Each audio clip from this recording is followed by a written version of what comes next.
This is the Detroit Sports Podcast Network. Don't you dare even think about watching Sunday Night Football, Lions versus Steelers, without first getting your fix of the Hindsight 20 and the official preview coming up right now.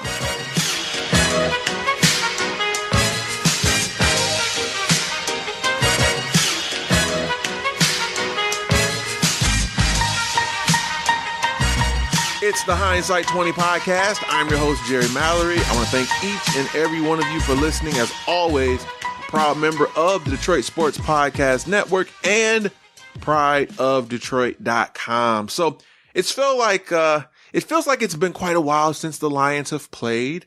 You know, to quote the great Kelly Clarkson, since they've been gone, there's been a lot going on in the NFL. A bunch of trade rumors. Joe Flacco, almost dying on the field. The Packers looking pretty bad on offense without one Aaron Rodgers, but lo and behold, our Lions are back. And not only do we have the bye week, we have to wait a full week for them to play. We don't even get to see them on their normally scheduled time. We got to wait for Sunday night, but it's cool. How did you enjoy your bye week? I'm one of those guys where, I'm so Lions centric that I like the bye week in the terms of now I can watch some other games. You know what I mean? But I'm still Lions centric. It's like I'm sitting there and obviously you want Minnesota to lose. They didn't. You want the Packers to lose.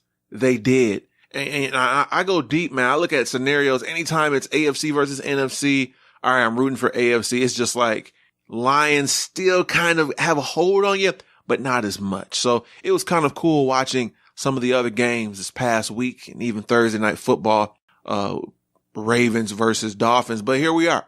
We're back. It's time for the Lions to return to their beloved spot in our hearts and our minds and on our television screens. And so it's time to break this thing down. I figured this would be a good show to put up. You can check this out Saturday night, Sunday, whenever you want to get your fix, get yourself ready for Lions versus Steelers Sunday Night Football. Just to preview the show, this show, we're going to preview it and then we're going to preview the game. That's right. We're going to give you 3 and 3, pretty much, 3 reasons for optimism versus the Steelers Sunday. And then 3 reasons for pessimism, 3 reasons why, this thing might get ugly. 3 reasons why the Lions might lose. I have a cool tailgate story. Oh, it's not really cool. It's like a cautionary story. If you've never tailgated, if you're thinking about it, if you frequent Eastern Market, maybe you've experienced this yourself, but I'll tell you what I went through a couple of years ago as a bit of a warning for anyone that wants to tailgate at Eastern Market or, just even parking in the Detroit downtown area. Just a few little things that I've gone through. I'm going to be tailgating this upcoming Sunday. I'll be at Eastern Market, so I figured I'd share this story with you all.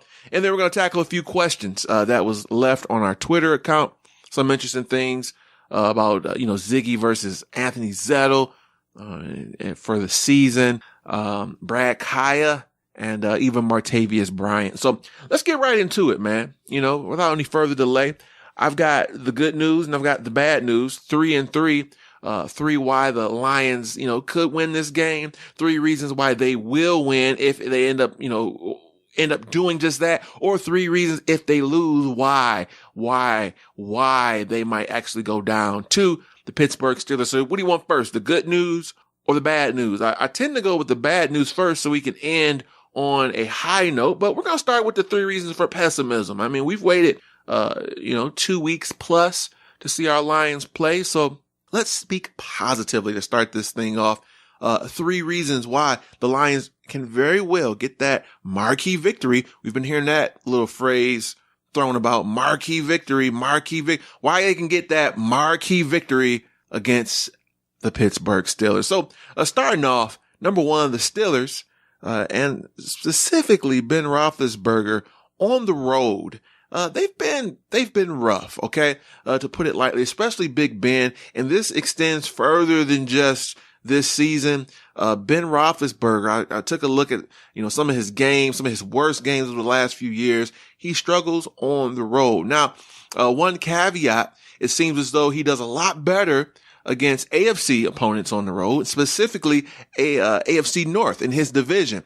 And that probably has to do with familiarity. A good chance he plays those teams Obviously AFC North every year. Then the other ones, depending on the schedule, or where they finish on the division, they play those NFC North and, AFC. They play those AFC North teams and the whole AFC on the road quite a bit.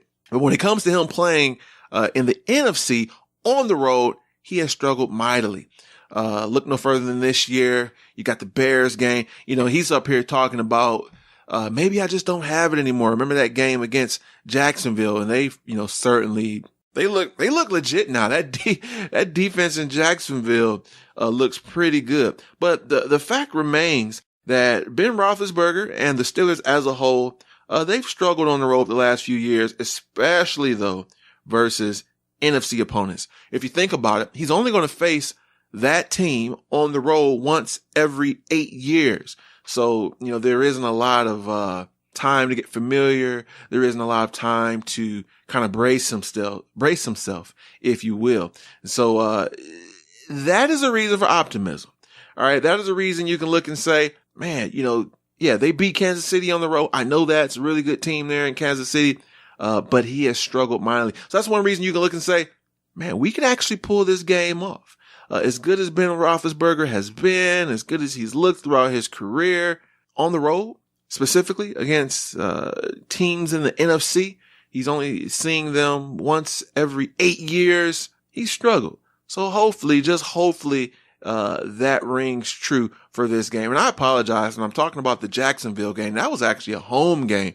Where they lit things up. Now that I'm thinking about, sorry about that. But hey, the 5 interception performance, we got to add that to his resume, whether it's home or the road. It shows that our beloved Ben Roethlisberger has the capability to look absolutely putrid. And so we hope that's the case this Sunday. The second reason, it has to do with the Lions after a bye week. Now, I feel like Jim Bob Cooter and Terrell Austin and right up to the top, Jim Caldwell, I don't think they adjust good enough, specifically during games. It takes them too long.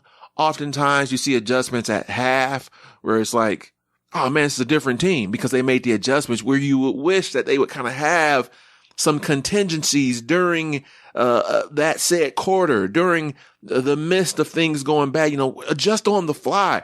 2 series, this don't work. Let's change it right there. And it's a microcosm of how they do things during the season, where the big wholesale changes and the big improvements, a lot of times we don't see until after the bye week. But that's good this week because, lo and behold, we are here at the bye. I don't know where I read this, but they have the longest active streak of wins in the NFL after the bye. Right now they're 5-0. So, 3 of those is attributed to Jim Caldwell. We know that horrendous 1-7 start. And that led to a bye week. That was the London game, was the bye. They came back and just turned things around. The first win in Lambeau since forever. And so when this team has more time to prepare, more time to change things up, they seem to do a lot better. Jim Bob Cooter did a press conference this past week already talking about the need to tinker. And one thing I'm excited about is Theo Reddick. I feel as though they haven't used him correctly. They haven't used him enough. Maybe teams are getting, used to him. They know when he's out there, 8 times out of 10, it's going to be a pass. But that may be the case, but I think the case is also they haven't used him enough. Him in conjunction with Amir Abdullah, which, all Lions Twitter was happy to hear. If they're both out there, you have some options. You could play action it to Abdullah to kind of get them concerned with that handoff and then pass it short to Reddick. Reddick still has that ability to make guys miss in the open field. Great hands, great route runner. So just as a whole, the Lions seem to, when they have more time to adjust and to adapt and to tinker, and, most teams are better after the bye. Don't get me wrong. Look at New Orleans. They had a bye week and then just unloaded on us in that last game that we played. But the Lions especially so. Have looked a lot better coming out of the bye. And the third reason is health. When you look at the New Orleans game and everybody was hurt and down and already not playing, well, we're coming back with a greater measure of health. So that's big. Thinking about Glover Quinn, looked like he's going to play after all. So that's huge. Golden Tate, we were just convinced that, he was going to be down and out for several weeks. Well, it might just be 2 weeks and missing no games with that shoulder. Even guys like Dwayne Washington, added depth, another running back, a guy that can help in special teams. TJ Lang, he's been like a full participant. So he's had leg and back and everything issues. A healthy, TJ Lang is big. Rick Wagner has been the walking wounded for a couple of games. Now this bye week came at a really good time to get our guys healthy. And even guys that have played, we know they've been playing but hobbled. I already mentioned Rick Wagner, Ziggy Ansah.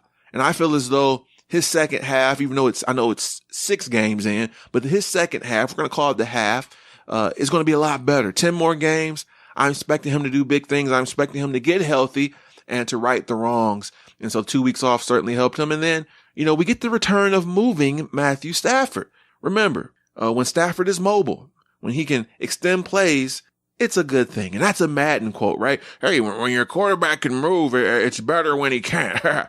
But seriously, it's really true with Stafford.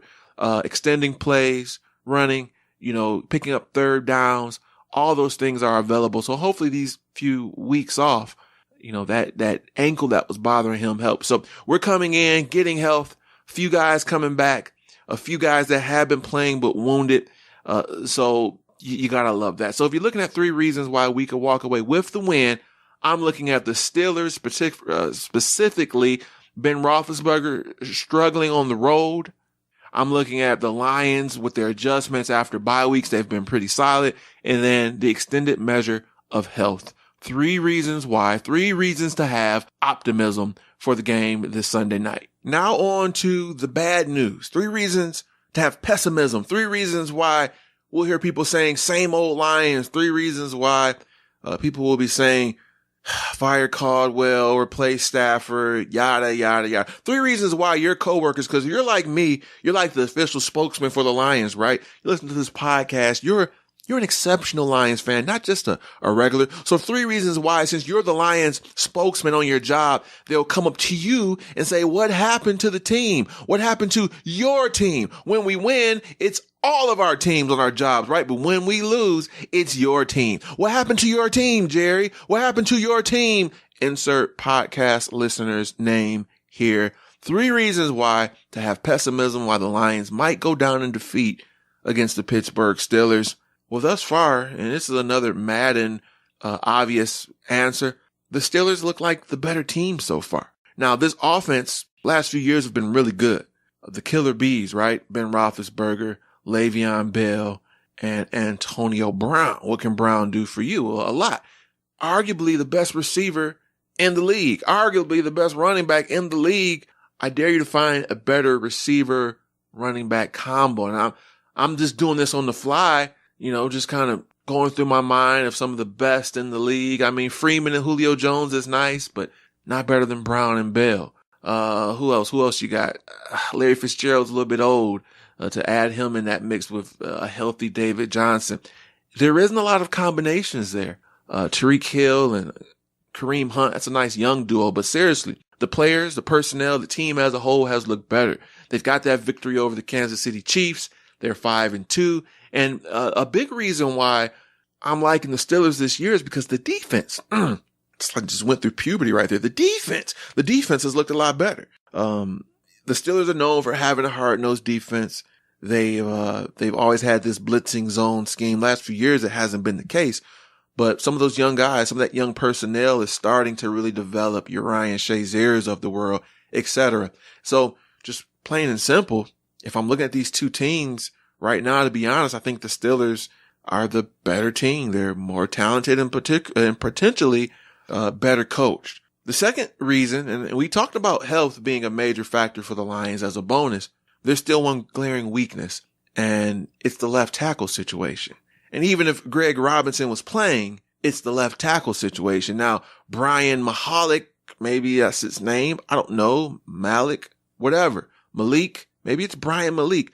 I don't know. You know who I'm talking about. He's our left tackle, and that scares me. Greg Robinson being left tackle scares me. All right. Taylor Decker is not coming back for a few weeks, and that scares me. The ability to have, 2 seconds to pass the ball is usually good. The ability to have, drop back 2 steps is good. The ability to have, I don't know, a yard of space to run for our running backs. Those things are typically good. Our left tackle situation the last few weeks have not allowed that. It's funny. Greg Robinson that first week against Arizona, I'm like, hey, he did pretty good. Serviceable. We in the off season, we said, he's been in the wrong scheme. It's the wrong fit. Maybe this is his chance to turn around. He was a monster at Auburn. He was, the combine hero. This guy was supposed to be a can't miss left tackle. Why hasn't it translated? So maybe they're not using him right. Maybe it's this, maybe it's that. No, he's just bad. And for all of the reasons and optimisms and hopes that we had coming into the season when we brought him in, hoping he can be serviceable until Taylor Decker's return, he's a bad football player. He's not good at this level of competition. And that's all there is to be said. But when you add to the fact that his replacement is probably going to be worse, well, that's very fearsome. That's worrisome. And no matter all the guys coming back, Glover Quinn playing, Golden Tate possibly, Dwayne Washington, and TJ Lang, that left tackle situation is scary. And when a guy as bad as Greg Robinson is your starter, that means the guys after him, they're dreadful. And prove me wrong, but I have nightmares about the left tackle situation until Taylor Decker comes back. It's always going to be a concern, a worry. Will we be able to keep Stafford upright? Will he remain healthy? I'm scared. And then the third reason, is this. Devontae Freeman, Dalvin Cook, and Mark Ingram. No, none of them play for the Pittsburgh Steelers last I checked. I know the trade deadline is Tuesday. I doubt very seriously they'll be picking up Devontae Freeman, Dalvin Cook, or Mark Ingram. But I mentioned those 3 guys because now Cook, he got hurt, but he looked really good against this team. Devontae Freeman, really good against the Lions. Mark Ingram, really good against the Lions. What do all of those 3 guys have in common? They are not as good as the great Le'Veon Bell. Le'Veon Bell, if I have nightmares about the left tackle situation, I have nightmares, super nightmares, if that's a word, about Le'Veon Bell. And this team, they looked good against David Johnson. Kudos, hats off. And then they've played some mediocre running backs. Paul Perkins in New York was the guy, I believe, when they played them. But against good, solid run game situations, this team has not been able to stop the run. And where it looked like, man, this team could be promising in that area. Now, it's a problem. And I'm worried because once that run game gets going, the pass game opens up for the Pittsburgh Steelers. And, not having Haloti Ngata could be a factor. Jared Davis is still a rookie and he's good, but he has his mistakes. Le'Veon Bell's coming off a week where he almost had 200 yards all purpose on the ground. We've seen him single-handedly win games. We've seen him, carry that offense similar to what Dallas did last week. Those 40 points they put up against the 49ers, Zeke could just not be stopped. He could not be denied. And that's the fear I have with Le'Veon Bell. If it's one guy, Brown is good. Hey, Slay, I believe in him. He's going to keep up with him. He's going to hopefully keep him in check. But Le'Veon Bell, you look at guys like Freeman just eating us alive, Dalvin Cook looking really good against us before he got hurt, and Mark Ingram eating us alive. Le'Veon Bell, as good as those guys are, is even better. So those are the worries that I have heading into this game. Why we might come out with that big L. 3 reasons to have pessimism. Simply put, Pittsburgh seems like a better team overall. Our left tackle situation gives me nightmares, and Le'Veon Bell gives me super nightmares. Now, moving on. I'm going to go down there, tailgate. It's a Sunday night game. It works out with me and my buddies with our schedules and things of that sort. And I'm looking forward to having a good time. But I have a cautionary story for you. I'll take you back to the year 2015 where, was that my first time tailgating at Eastern Market? I don't know. I'm not a regular though. And so it's packed. It's crowded. We're tailgating the first game of the year, Sunday Night Football. Once again, Lions versus Denver Broncos. And spots are hard to come by. So regular parking car spots are no longer available. We buy an RV parking spot, okay? I don't know the exact numbers, but if to park a car at Eastern Market is $50, to park an RV is $150. But what happens when you park a car in an RV spot, you can park one RV or 3 cars in one spot. because it's a big spot, right? RV is bigger than a car. It's simple. So you pay $150 and you use an RV spot and you can park 3 cars there. So cool. We have so many people there. We can get 3 cars. Not a problem. We all pay our $50 and then we park. So one of the attendants comes up to us. Well, actually, I forgot who he comes up to, but I see a little bit of arguing and things of that sort. So I walk over. I'm one of the guys that organize the tailgate. What's going on? And so he says, you guys owe us another $300. This is an RV spot. It costs $150 to park in an RV spot. Sir, here are our, you get tickets. I think if you park in a regular spot, you get 1 ticket. If you park in an RV spot, you get 3 tickets. You put them on your RV, or you put 1 on each of the cars. If you have 1 car in that spot, you put the 3 tickets there, whatever. It's $150 for that spot. You're really paying for an area. They don't want you to put too many cars there, but you can put 3 cars, 1 RV, 2 more, whatever. Sir, we paid our $150. We are fine. No, you owe us $300. It's $150 per car to park in the RV spot. Excuse me? Like, I know we're not regulars, but we're not idiots. We were told if you pay that $150, you can park an RV or you can park 3 cars for the $150. Nope, you have to pay $150 per car because it's an RV spot. We're going back and forth, back and forth. We're getting nowhere. He's getting mad. I'm getting mad. All right, dude, let's talk to somebody over your pay grade. Let's talk to a manager. Manager comes over. Hey, what's all the commotion? What's going on? We relate to him. Yeah, here are our 3 tickets. We paid $150 to park here at this spot, but your employee here says we owe $300. We have to pay $150 per car. The manager looks at him kind of bewildered and he just bold-faced lies. I didn't say that. Dude, that's exactly no, I didn't tell them that. I told them they had to pay, they owed us because it's $150 to park here. I said, no. He told us we had to pay him an extra $150 per car. I never said that. I said, well, what are we arguing about? Because we have 3 tickets signifying that we paid the $150. Well, tied tongue.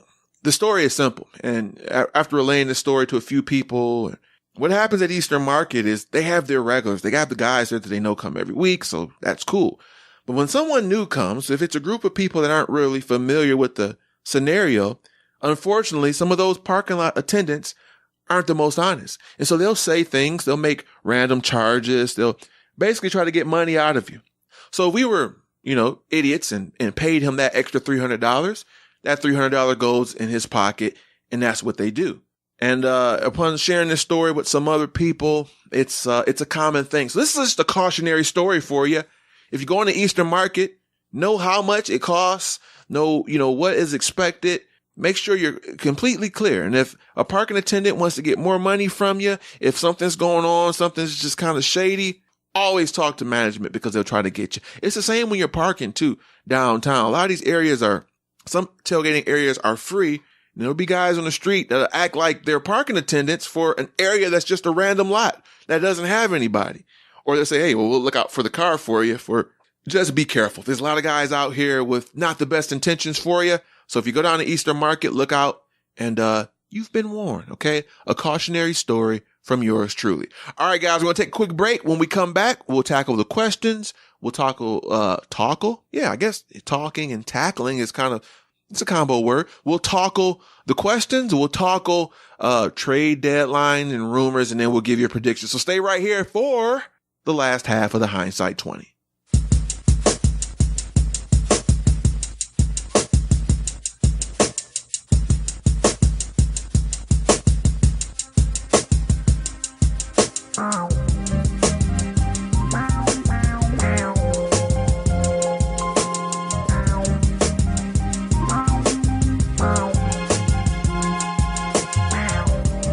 Back on the Hindsight 20. Thanks for sticking around.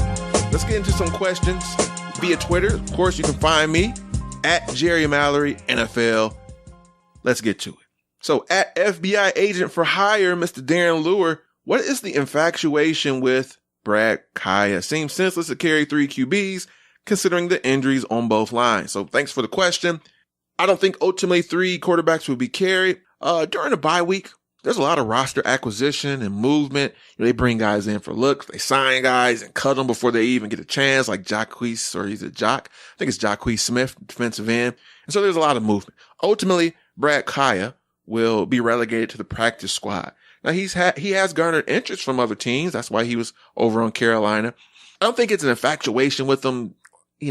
I think they do like him. There's some interest. Infatuation would mean to me he is on the active roster. He never would have left. He never would have had an opportunity to be picked up by another team. But there is a common thing here. Bob Quinn talked about it, and you've seen the Patriots do it. No matter what quarterback you have, they love Stafford, just like they love Tom Brady in New England. If possible, if reasonable, you bring in a quarterback every year. You draft a quarterback, if not every year, every other year. Bob Quinn even said that in one of his first few press conferences with Detroit. Just as a philosophy, it's good to do.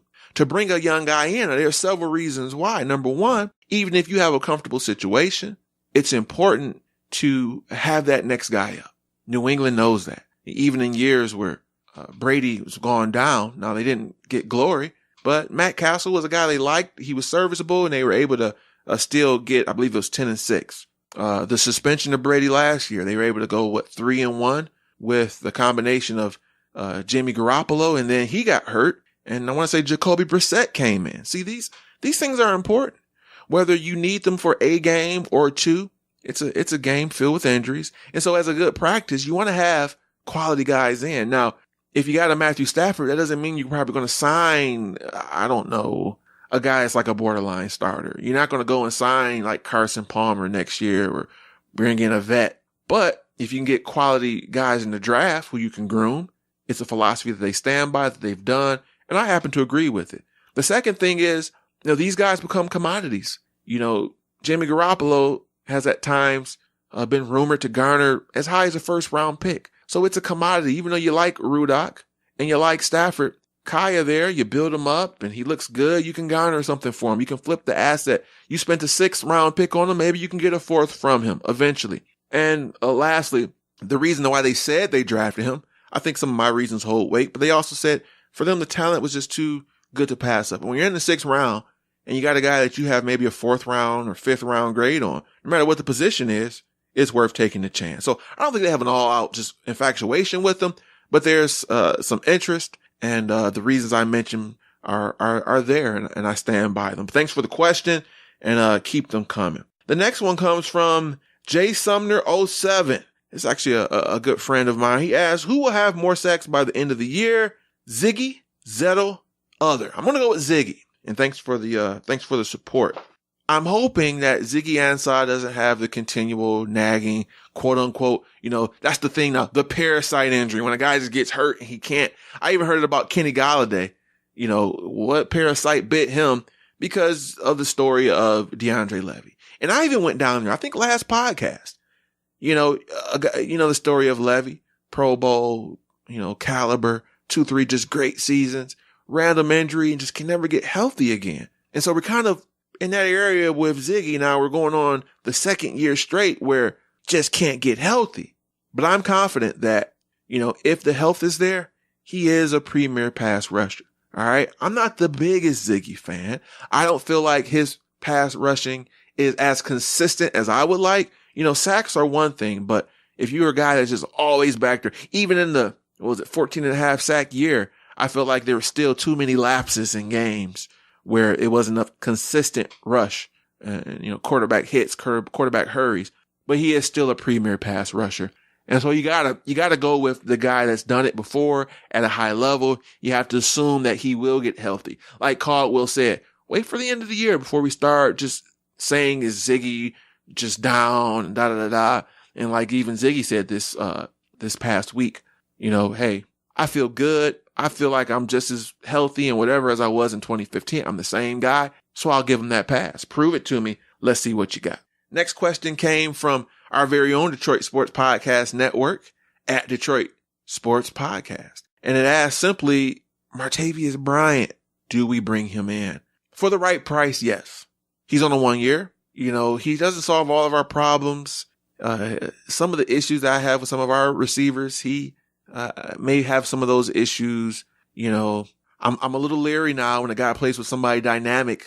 You know, how, you know, when they get open, how much is that because so much focus is on that dynamic guy? You know, I'm talking to you, Marvin Jones, because he, you know, to me, I really like what I saw from Marvin Jones in Cincinnati. Thought he was underrated, but was it because so much attention was on AJ Green? And so with Martavius Bryant and the flashes that he's shown, you know, without an Antonio Brown type player, will he also struggle to get open? But like I said, if it's I don't even think we have a 6th rounder this year, but if we can get him for a 7th, I do it.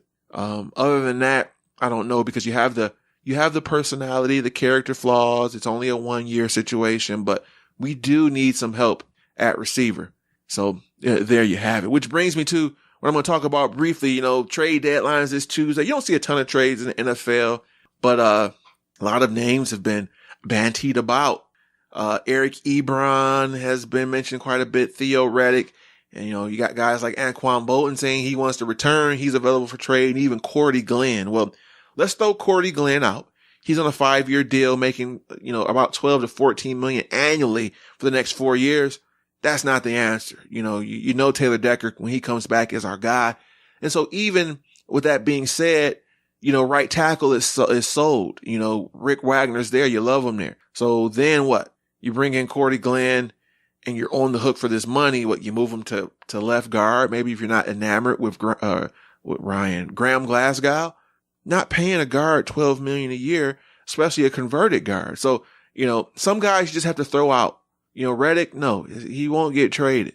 Cordy Glenn, it's just not realistic. If he's on a 1-year deal, if he's on a better contract, yeah, because who knows for sure about Decker this year, but we know for sure about Decker in the future. But Ebron's name has been mentioned. I mean, I'm at the point where, yeah, maybe it is just time to move on. We won't be picking up that 5th-year deal. So he's going to walk. We're not going to get anything for him. They're phasing him out. You know, maybe after this bye, a guy like Reddick is going to get some more love. Maybe Ebron does too. We'll have to wait and see. But, if Pittsburgh called and said you can get Jesse James and Martavius Bryant for Eric Ebron, I'd probably do it. Now, Anquan Bolton, would I trade him for him giving up Ebron? I don't know. Probably not. Interesting to note though, both of those two teams, as well as the New York Giants, expressed a lot of interest in Ebron. I heard rumblings that if Ebron was there, that Baltimore was going to do it. Ozzie Newsome wanted him. So maybe Baltimore, who has a tough tight end situation, that was talked about on PriorTrade.com, of them possibly being suitors for Eric Ebron. So I don't know for sure. Ultimately, I'm going to play it safe and say nothing gets done, because that's kind of usually what happens at the NFL trade deadline. All right, guys, before we get out of here, let's give the prediction. I'm not going to waste a lot of time because I gave you 3 reasons for optimism, 3 reasons for pessimism. I'm unfortunately leaning towards the pessimism. I think the fans will be off the hook Sunday. Going to give us a great chance. We're going to get a couple of false starts. I think we'll hang. I think those 3 reasons for pessimism will play a role. So we'll be close. But ultimately, I think the Pittsburgh Steelers win this game 27-26. A close game, a nail biter, but they find a way to win. Hey, maybe I'm wrong. You know, the last time I think I picked us to lose was, I think against the Giants, and I was dead wrong. So, hey, prove me wrong again. Before we get out of here, congratulations, Matt Prater. You know, and speaking of health, you know, Sam Martin's coming back. Jeff Locke was so good, I almost forgot to mention that as a reason why to be optimistic about our health. But Sam Martin is coming back, and congratulations to Matt Prater. 3-year deal, well worth. This guy's only 33 years old. Kickers, you know, they kick a long time. This might be the first extension of maybe 1 or 2 more. He's the best in the game, and congratulations. All right, guys, I'm going to thank each and every one of you for listening. I'm out of here until, now let's be honest, this game is Sunday night. It's late. I'm going to watch it. I'm going to pass out, go to sleep. Then I got to go to work, but I will have a podcast for you late Monday, early Tuesday. Look out for that as we recap Steelers versus Lions Sunday Night Football. As always, hit me up at Jerry Mallory NFL. And until a couple of days, I'm going to thank each and every one of you for listening to the Hindsight 20 podcast. Where were you in 92? Where were you in 92? Where were you in 92? Where were you in 92? 92, 92, 90, 90, 92.